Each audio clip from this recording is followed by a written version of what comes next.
అందరికీ నమస్తే. Welcome to Andhra Prabha. నేను సంతోషి. మనం వచ్చేసరికి ఇప్పుడు బీఆర్ఎస్ భవన్‌లో ఉన్నాము. మనతో పాటు కేటీఆర్ టీమ్ అధ్యక్షులు కలీం సార్ ఉన్నారు. నమస్తే సార్. నమస్తే అమ్మా. సార్ అసలు కేటీఆర్ గారికి ఏసీబీ ఇచ్చిన దాంట్లో నోటీస్‌లో ఏముంది అసలు? అసలు నోటీస్ మీరు చూపిస్తే కదమ్మా చూపించడానికి. అయినా కూడా ఒక చట్టాన్ని గౌరవిస్తూ ఆయన ఈరోజు ఎట్లయినా అపియర్ అవ్వాలి ఏసీబీ ముందని చెప్పేసి వెళ్ళారు. ముందుగా ఇది రేవంత్ రెడ్డి ఆడుతున్న నాటకం. ఇంతకుముందు నేను చెప్పినట్టు ఏసీబీని యాంటీ కరప్షన్ బ్యూరో తీసేసి అన్ముల వారి కరప్షన్ బ్యూరో అని పెట్టుకుంటే మంచిది. ఎందుకంటే మీకు అన్ని కరప్షనే కనిపిస్తాయి.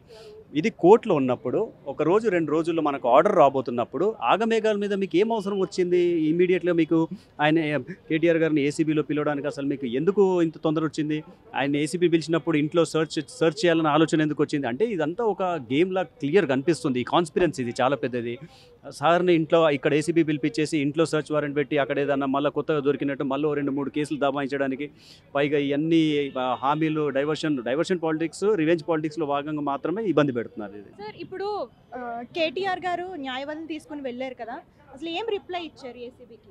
ఇప్పుడు ఒక విషయం అమ్మా, ఇప్పుడు కోర్టులో ఉన్నప్పుడు కేటీఆర్ గారు అడిగింది ఏంటంటే, మేము మా న్యాయవాదితో పాటు లోపలికి వస్తాం, అందులో తప్పేముంది? సరే, ఎక్కడన్నా ఒక పత్రం మీద మీ దగ్గర ఏదన్నా ప్రూఫ్ ఉందా న్యాయవాది లోపల రాకూడదని? సరే మీరు అది చూపించండి, నేను వస్తా అని చెప్పారు. అది వాళ్ళు తెల్లమొహం వేశారు, చూపించట్లేదు. సో ఇందులో కోర్టులో ఉన్నప్పుడు మీరు పిలిపించిందే చాలా పెద్ద తప్పు. ఇది బిగ్గెస్ట్ కాన్స్పిరెన్సీ. ఇది రేపో మాపో మీకు కోర్టులో ఆర్డర్ వస్తున్నప్పుడు మీరు పిలిపించింది తప్పు. సో మీరు వేసే ప్రశ్నలకు దానికి అనుగుణంగా మేము మా న్యాయవాది సలహాల కోసం మేము తీసుకెళ్తున్నాం. దాంట్లో తప్పేముంది? మీరు ఎందుకు దబాయిస్తున్నారు? న్యాయవాది ఎందుకు రాకూడదు అంటే మీరు ఏదో ప్లాన్ చేశారు కాబట్టి మా న్యాయవాదులను మీరు అవాయిడ్ చేస్తున్నారు. చాలా క్లియర్గా అర్థమైంది. సో న్యాయవాది రావద్దు అనడానికి పోలీసులు ఎవరు? నేను అందుకే అంటున్నాను, ఇది యాంటీ కరప్షన్ బ్యూరో తీసేసి అన్ముల వారి కరప్షన్ బ్యూరో పెట్టుకుంటే బాగుంటుంది. సార్ ఇప్పుడు చాలా మంది కార్యకర్తలను కూడా హౌస్ అరెస్ట్ చేశారని చెప్పేసి అంటున్నారు అందరూని. సో దానిపైన మీ స్పందన ఏంటి? ఏం అవసరం అమ్మా? మేమేమన్నా నెక్స్ట్లైట్లమా, లేకపోతే మేము బార్డర్ క్రాస్ చేసి వచ్చినామా, లేకపోతే మేము యాంటీ కరప్షన్ బ్యూరో ఆఫీస్లో వెళ్ళి ఏమన్నా లొల్లి పెడుతున్నామా? మా పార్టీ వర్కింగ్ ప్రెసిడెంట్ని మీరు విచారణకు పిలిచినప్పుడు సాధారణంగా మా కన్సర్న్స్ మాకు ఉంటాయి, మా భవన్కి వచ్చేసి మా నిరసన మేము తెలుపుకుంటున్నాం. అంతే, మేము శాంతియుతంగా మేము మా పనులు మేము ఉన్నాము.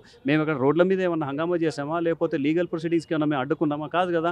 ఎందుకు అంటే మీరు తెల్లారు లేస్తే మీరు అడ్మినిస్ట్రేషన్ మీద, మీరు ప్రజలకు కావాల్సిన మీకు సమస్యల మీద మీరు అక్కడ మనసు పెట్టి పనిచేయాల్సింది పోయి తెల్లారులేస్తే బీఆర్ఎస్ నాయకులు హౌస్ అరెస్ట్లు ఏం జరుగుతుంది? అంటే మేము బార్డర్ మీద మేము టెర్రరిస్టులు, మీరు ఆర్మీయా?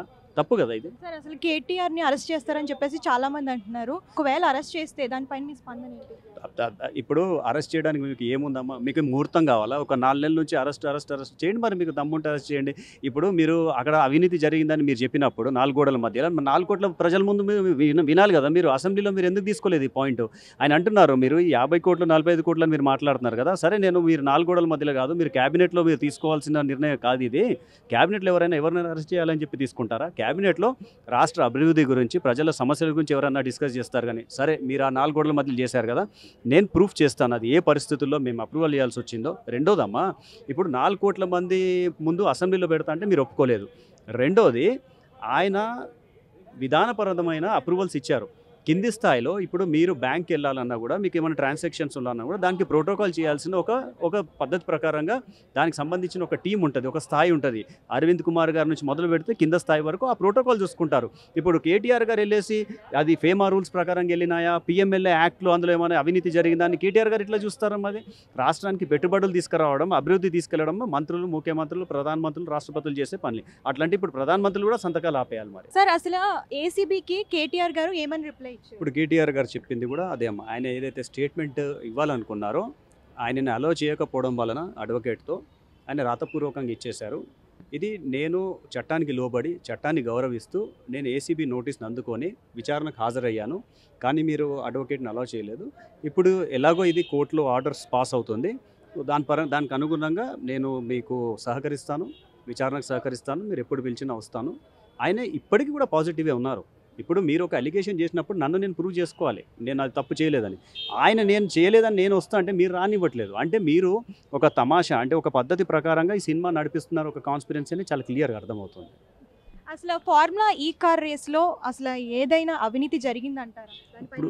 ఇప్పుడు ఒక స్పాన్సర్ సడన్గా ఒక స్పాన్సర్ వచ్చేసి ఆయన విత్డ్రా చేసినప్పుడు హెచ్ఎండిఏ నుంచి ఒక సర్టన్ అమౌంట్ రిలీజ్ అయింది. దానికి ఒక మంత్రిగా ఆయనకి పూర్తి రైట్స్ ఉన్నాయి రిలీజ్ చేయడానికి.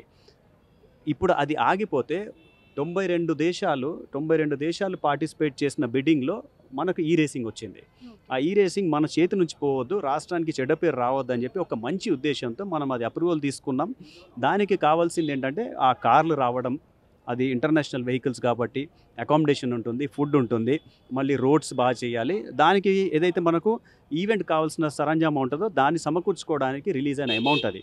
మనం అది ప్రతిసారి అదే చూస్తున్నాం. కానీ ఆ ఈవెంట్ నుంచి మనకు వచ్చిన 700 కోట్ల గురించి ఈరోజు రేవంత్ రెడ్డి ఆయన దగ్గర ట్రెజర్ ఉంది కదా, తీసి ఒకసారి లెక్కలు చూపించామని చెప్పండి.